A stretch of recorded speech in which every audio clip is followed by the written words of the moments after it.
So this morning I am just on the way to Tenford Kennels, which is just down the lane from where I live. I used to work there when I was younger, so it should be quite interesting. I'm going to speak to a few of the people about sort of the problems regarding rescue dogs.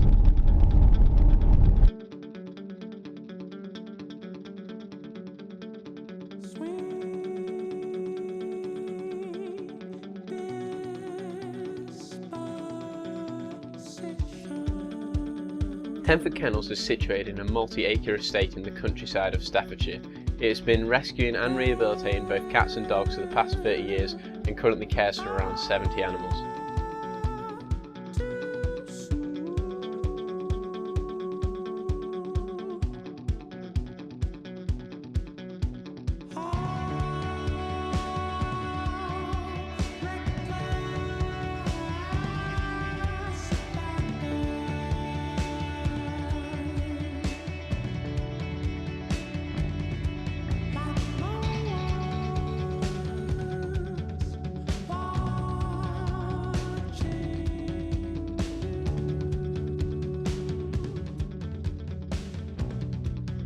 Firstly, I spoke to Michelle about the rescued cats. At the moment we've got about 20, I think, up for rehoming. We've obviously only got a limited amount of space here, so we do have a website as well, which Land Welfare does, that's also got cats on there that are up for adoption too. But for the ones here, I mean, we've had some that have been with us for months and months and months, and they're the ones I feel most sorry for. Because it's like they're just in and, you know, it's their life, and it's how do you convince somebody to take a cat on that's been in a cattery?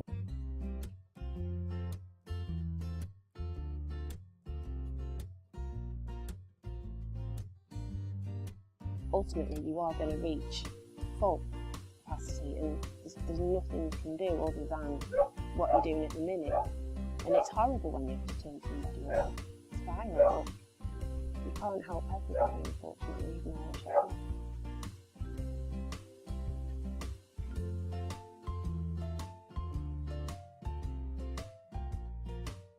But when people come and look, and it's so difficult, and I don't know how people do it, but it's so difficult to come and have to choose. I mean, I'm alright because I get to see them all every day. I just have to take them all. Probably get divorced, but...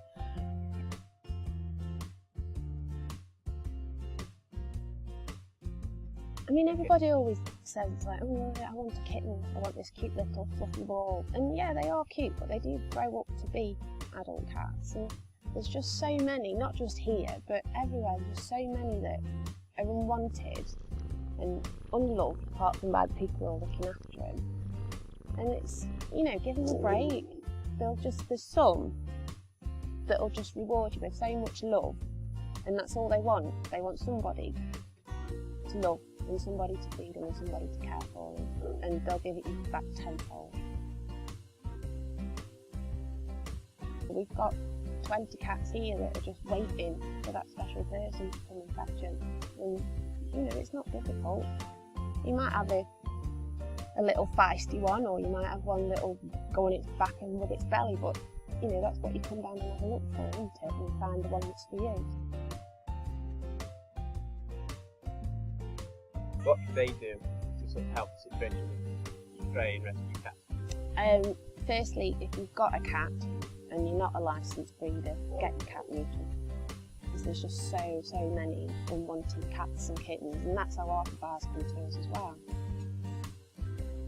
And just go to your local shelter or your local cattery and do whatever you can, whether it's giving them food or toys, anything to make that cat's environment better and more fun, because you don't know how long they're going to be there. They might be there a week, they might be there 6 months. So anything that you can do, either donate money or your time, even just to go and sit and play with them, is just, anything like that is just amazing, and it makes such a difference to the cats, and it's what they want.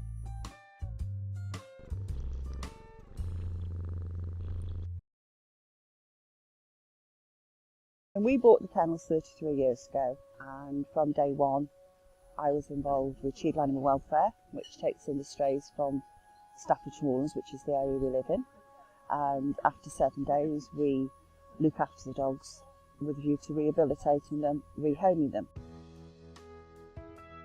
They come in from thousands of different circumstances.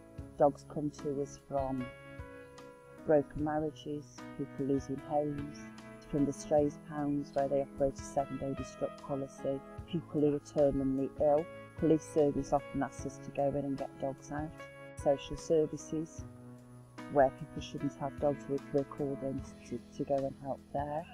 For the past 2.5 years, we have never managed to drop below 50 dogs in kennels. We turn up to 10 dogs a day down that we cannot help. Dogs come in, they are assessed. Some of the dogs are fine, they can just be rehomed. A lot of the dogs have got serious mental and physical issues. We then have to set a programme up for the individual dogs with a view to sorting the problems out and eventually finding the right home. The right homes for some of them take a long time to find and sort out. But if we don't get homes, we can't help these dogs.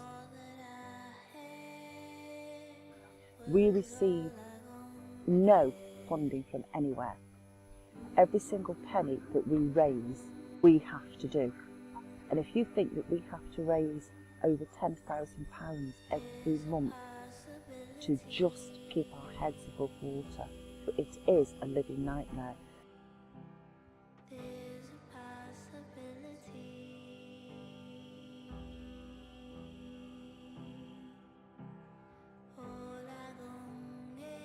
We'll get a vet who'll ring up, we'll get an owner who'll ring up.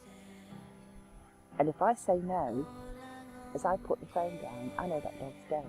If it's a dog that should be saved, that because of financial encumbrances, that we would have to say no.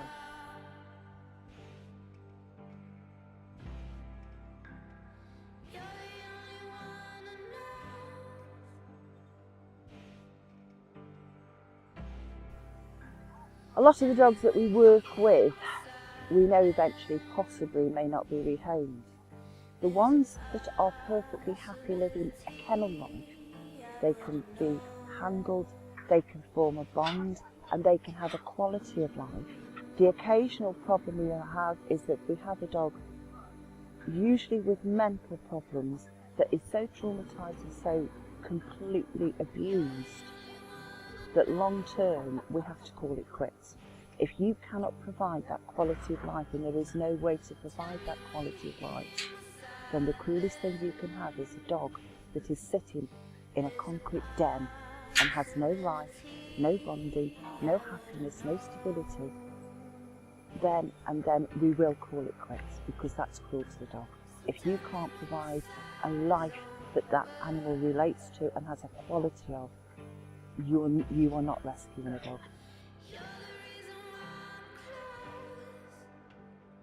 Running a kennels really is. It's something that you do 7 days a week. My phone was still ringing at 10 o'clock last night, and I was still up at 5:30 this morning. But it's my life and how I've chosen to live it. And I suppose, yes, I do want to walk away sometimes. I really have. But it's a way of life. But I go in the kennels and you see these little faces that are wagging. You know, we've got a cattery that's full of stray cats. I've got rescue ponies on the field. And it's my way of paying back to them what they give to me. I don't run the kennels and see it as a business at all, which is possibly the wrong thing. But to me, after 30 years, you're with the dogs, and it's all about the rescue and how totally you become enmeshed with it.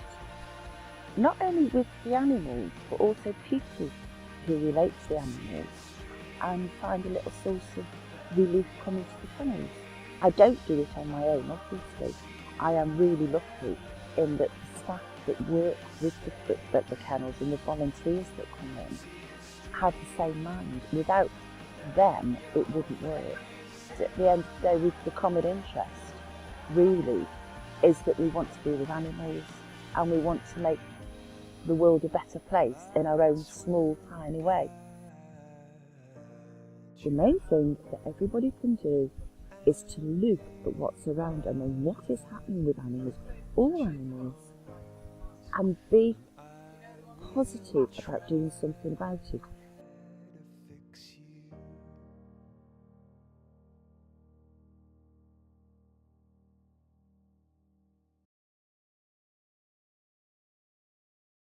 It was really quite shocking for me visiting the kennels. When I worked there 5 or 6 years ago, the majority of the animals there were boarders, with a relatively small number of rescue animals. Now, because of this growing problem, the kennel is overrun with stray and rescue animals that it's trying to care for. And this is not just going on here, but everywhere. From speaking to the staff members, a lot of the rescue dogs I knew from when I was working were either still in the kennels or had died here. Even whilst I was there, the dog warden turned up with a little dog in his van that he found wandering around on its own in the streets. No microchip, no collar, and no owner. I can't even imagine why someone would just completely abandon her.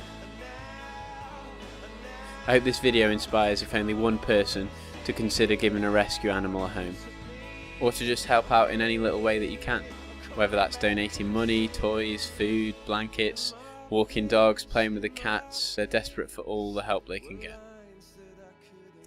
I'd like to thank both the staff and volunteers from Tenford Kennels for letting me make this video, and also to commend them on the good work that they're doing.